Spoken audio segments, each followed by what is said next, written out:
Assalamualaikum dan salam sejahtera semua. Okey, hari ni saya nak review pasal casing PC yang ada dengan saya ni, iaitu Lianli Lancool 215 yang mana saya upgrade daripada casing PC lama saya. Ini dia, Cooler Master atau apa nama dia. Jadi kita letak tepi dulu casing ni. Kita nak cakap pasal casing Cooler Master ni, kita nak cakap pasal casing ini ya, Lianli. Sebelum saya cakap dengan lebih lanjut lagi, kita roll dia punya intro. Tujuan utama saya upgrade casing PC yang terbaru ni adalah sebabnya saya mencari casing PC yang ada airflow yang bagus, yang mana dia dapat kurangkan tahap kepanasan, contoh macam CPU, GPU, power supply dan juga storage, supaya komponen-komponen ni semua dapat bertahan lama semasa saya buat kerja rendering ke, kerja editing ke, kerja design ataupun gaming sekali. Okay, kat sini saya nak cakap yang saya tak utamakan size dan design, cuma saya fokuskan kepada airflow yang bagus lah dalam memilih casing ni. Untuk pengetahuan korang, selain air, haba juga antara musuh ketat lah untuk komponen-komponen elektrik ni. Sebabnya bila energi-energi yang diorang perform tu, diorang akan hasilkan haba, dan kalau haba ni tak terkawal, dia akan bagi efek lah dekat barang-barang elektronik yang ada dekat dalam ni. Jadi setelah lama saya survey antara brand-brand yang ada macam Segotech, Invasion, First Player, dan ada juga saya tanya dekat dalam grup PC GCM FB. Last saya sangkut dekat Lancool 215 ni, sebabnya Lianli claim yang Lancool 215 ni dia adalah casing PC budget yang mana dia utamakan airflow, tapi harga dia harga yang baru lah, tak adalah budget sangat, sebab dalam 300 plus minus macam tu.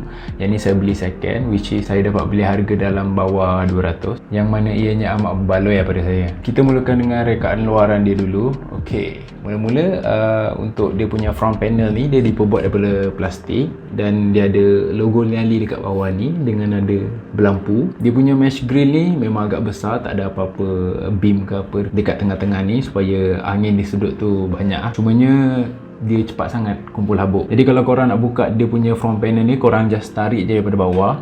Dia memang mula-mula agak susah sikit, tapi bila dia dah snap, dia dah ada bunyi snap, dia dah senang lah, memang tak ada masalah. I/O dekat atas ni dia ada dua USB Type A 3.0, ada satu combination microphone audio jack, lepas tu dia ada butang ARGB untuk kawal LED dekat kipas depan ni, lepas tu dia ada reset button dan juga ada power button. Lepas tu dia ada magnetic filter dekat atas yang mana kita boleh buka dengan mudah, and then dia ada dust filter dekat bawah ni yang mana kita boleh buka kalau kita nak bersihkan lah dengan mudah. Ok, dari segi design, korang boleh tengok design dia banyak gunakan design-design yang berbentuk hexagon ataupun berbentuk honeycomb dekat atas PSU shroud, kat bahagian belakang dan juga kat bahagian atas sekali.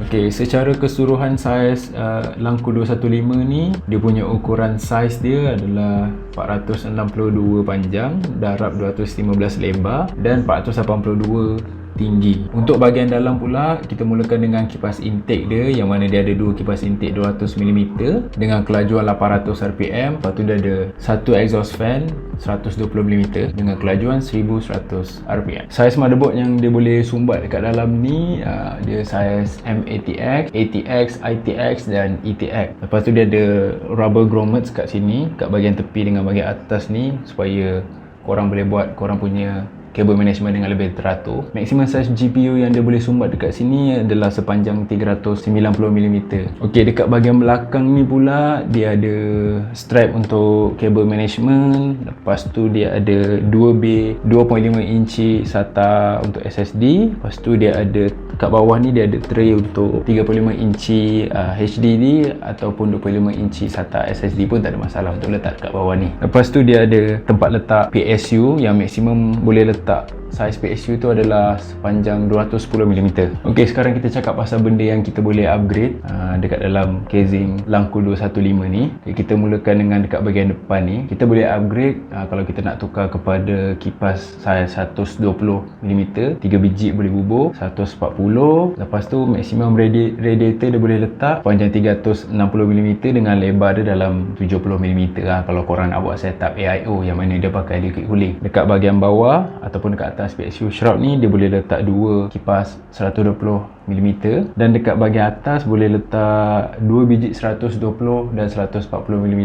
Dan kalau korang nak letak radiator, saiz panjang dia maksimum dalam 280 mm dengan dia punya tebal dia dalam 55 mm lah. Okay, cuma nak bagi tahu dekat sini, kalau korang nak buat AIO punya setup dekat bahagian depan ni, bear in mind that dia punya tray HHD tu dia tak boleh ikat dekat dia punya location lah. Dia kena tolak ke belakang sikit, sebab kalau dia ikat dekat lubang location tray HDD tu, dia akan interfere dengan korang punya setup AIO kalau korang nak buat lah. Okay, sekarang ni saya akan tunjukkan stress test CPU antara casing Langku 215 ni dengan casing Cooler Master saya yang sebelum ni. Okay, untuk test kali ni yang mana saya akan test CPU stress antara casing Cooler Master dan juga Lianli Langku 215 ni. Macam yang korang boleh tengok, saya ada test untuk close case dan juga open case. Close case tu maksudnya case tu ditutup semua, yang open case tu maksudnya tempered glass tu saya buka lah. Dan CPU stress test yang saya gunakan, saya tak guna banyak, hanya saya guna Cinebench R23 dan juga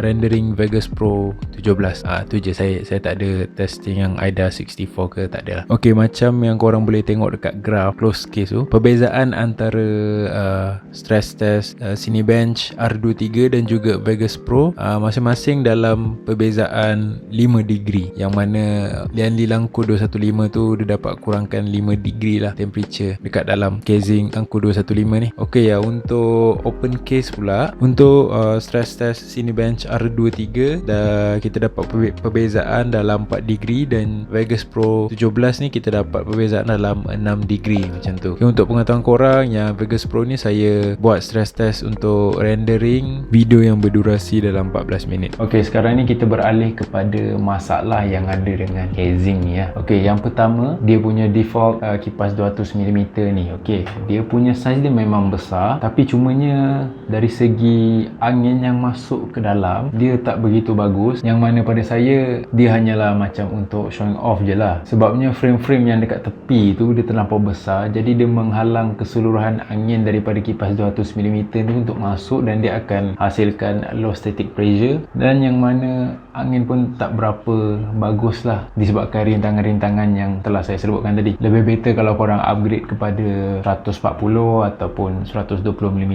punya kipas, yang mana angin dia tak dihalang oleh besi-besi frame dekat bahagian depan ni lah. Okay, yang kedua kan nak cakap pasal dia punya gelas. Okay, dia punya gelas tu dia tak ada tempat pemegang kalau kita nak buka ke nak pasang ke. Jadi bila kita nak buka dia punya gelas kat bahagian tepi ni, kita just terpaksa pegang je lah area yang mana kita boleh pegang tu, dan kita tarik keluar. So, benda ni akan buatkan banyak cap jari lah dekat korang punya tempered glass, dan tiap-tiap kali korang nak buka, korang kena lap. Sebab takkan korang nak biarkan cap jari tu ada dekat situ kan. Jadi konklusi untuk video kali ni, Langku 215 ni adalah casing yang terbaik jika dibandingkan dengan casing saya yang lama tu, iaitu Cooler Master, tak apa nama, tak tahu. Sebabnya kenapa? Sebabnya Langku 215 ni dia ada ruang yang luas, tak macam Cooler Master dia sempit, dan juga dia banyak rongga-rongga yang boleh bantu untuk flow angin yang bagus lah. Cuma lagi satu masalah dia agak berat sikit korang nak handle. Tapi bukannya korang nak bawa casing ni ke mana-mana, korang just dah pasang-pasang semua, korang akan letak kat satu tempat je. Kepada sesiapa yang baru nak mulakan setup PC korang, pastikan bila korang nak cari casing tu,